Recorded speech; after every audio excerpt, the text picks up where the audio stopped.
Okay, I just wanted to say that the prospects of energizing your body and creating a continuum of focal points for evolving can have a lot to do with cannabis. Cannabis can make a workout more experiential. You feel, it's not like a bravado of alcohol where you go to throw a punch, but your whole timing is off, your reflex is off.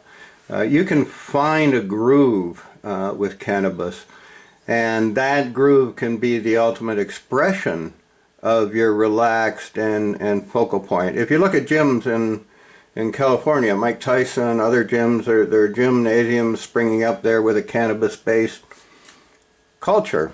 And what they also need to address, of course, I would believe, is the sort of existential culture, the whole motivational reality.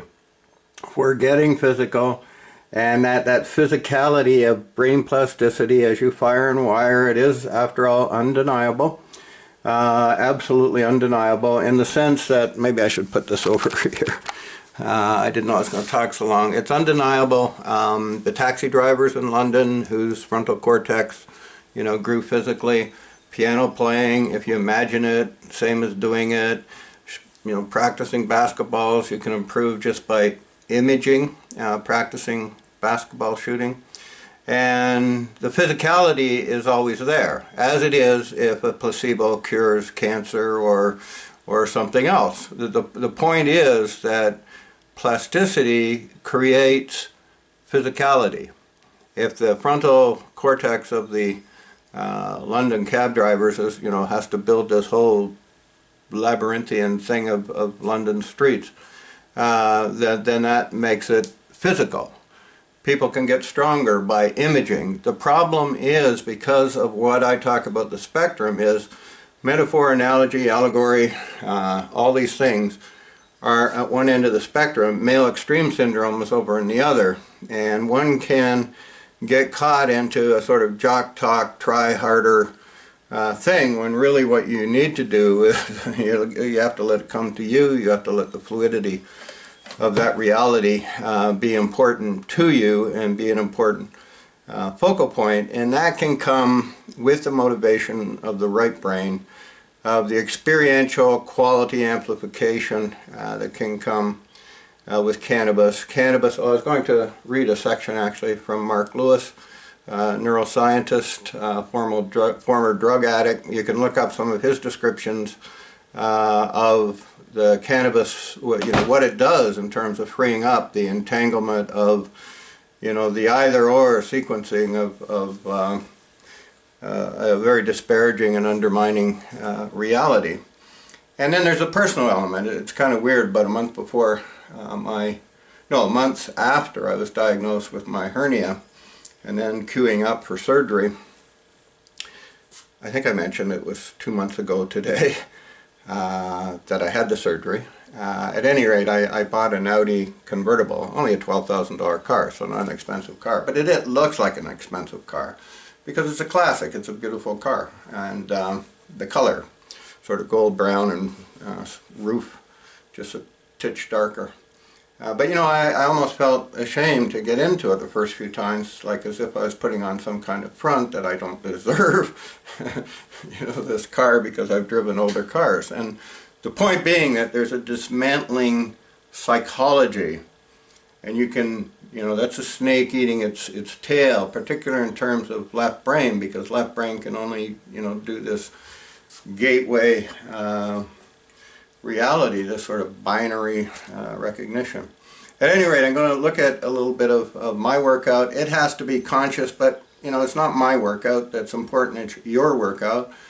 Muir Schneider, read him about inventing exercise, movements, both mental and physical. He can inform you way better than I can. But the point is that if you invent your own exercise, you're drawing on this neurogenesis. Neuroplasticity, you're making it more fluid. You're not following, I used to, the Joe Weider charts up on the wall.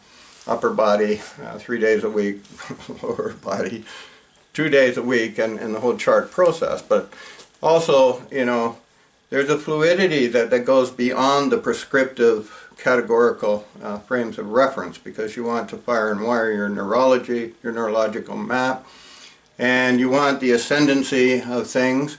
I didn't know that I could do giant swings on a high bar. Would never have gotten there if I'd progressed through the chart.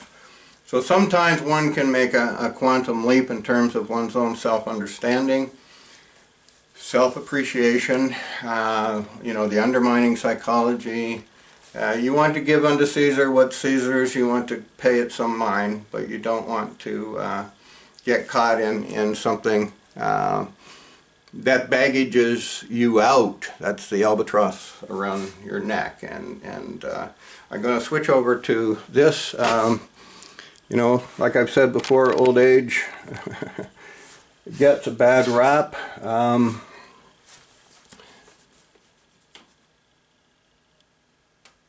And the beauty of old age is, you know, the freedom from certain drives. And that becomes, you know, crucial in terms of finding your own motivational reality. And maybe if I had the right switch here. Sorry for that. Okay, so the whole concept is more Carlos Castaneda meets exercise, in the sense that you're trying to find your spot. You want the architecture of your own body, your own meat, your own muscle, your own bone. You want to discover that, and therefore you want to invent your own Tai Chi. You want to invent your own balance sequences, because your body is different than anybody else's body. But more than that, it's just coming to terms with this whole prescriptive notion of following some guru, some, you know, you have to, this is a game.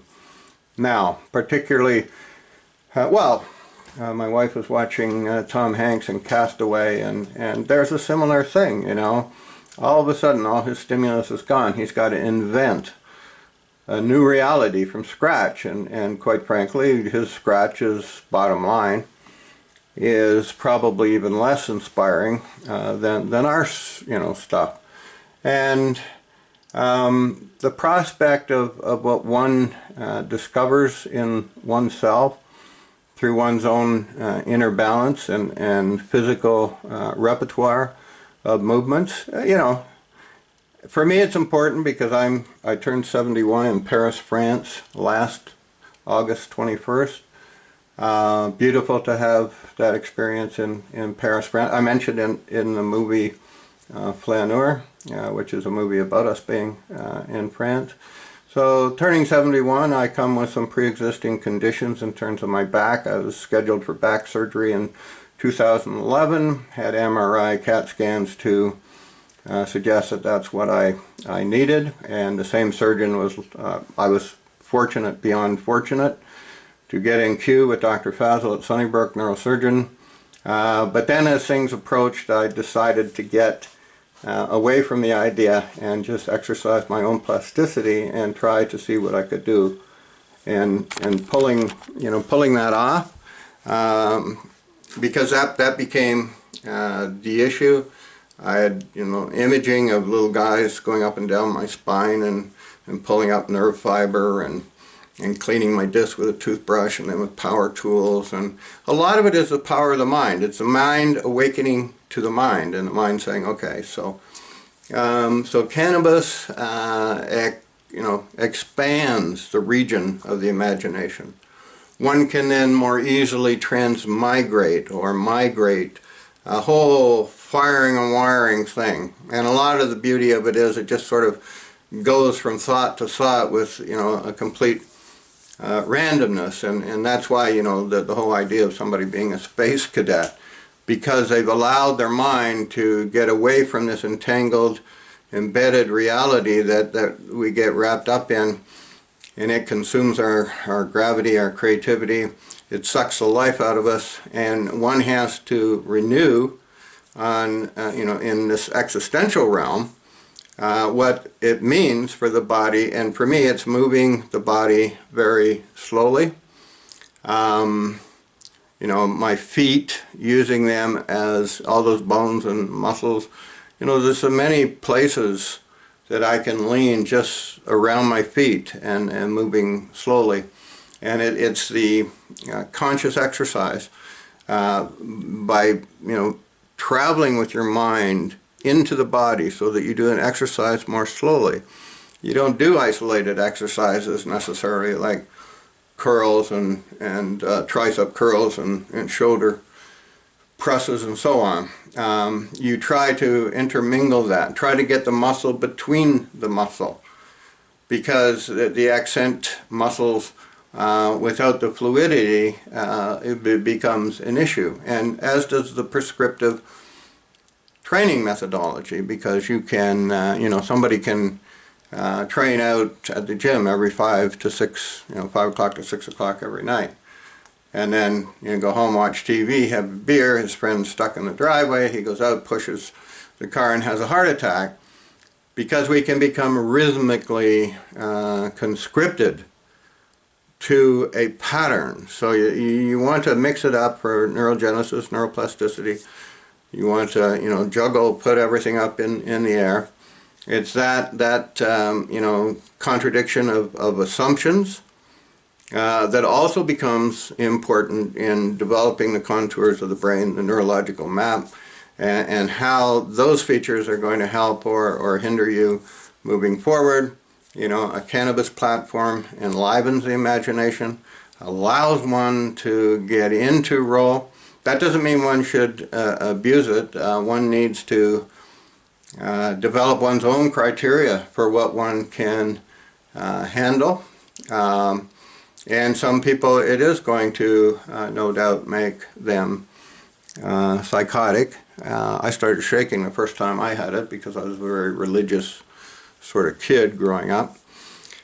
And so don't underestimate that aspect of it. But for those, you know, you take flight very, very gradually, in the sense that you know, you get your motivational barriers, parameters, leverages, mechanisms, what you know, usually music and movement, dance are, you know, that's so important, because there is a kinesiology to our psychology, obviously, and it's important to address it from the outside in and the inside out. But you want to get that inner capacity within your whole neurological framework. You want to get that, and you want to make sure you stream that in a way that you can tap into it. It's not something you have to construct every day as a mental construct. It's more the spirit of the saying, an admission to yourself that you want to try that, rather than, you know, the other, which could be completely maddening in terms of you know, this contained discourse within one's own brain, and the havoc that can play with individuals who don't know where to put it, and that has a lot to do with, you know, where someone is on the mental health spectrum. Okay.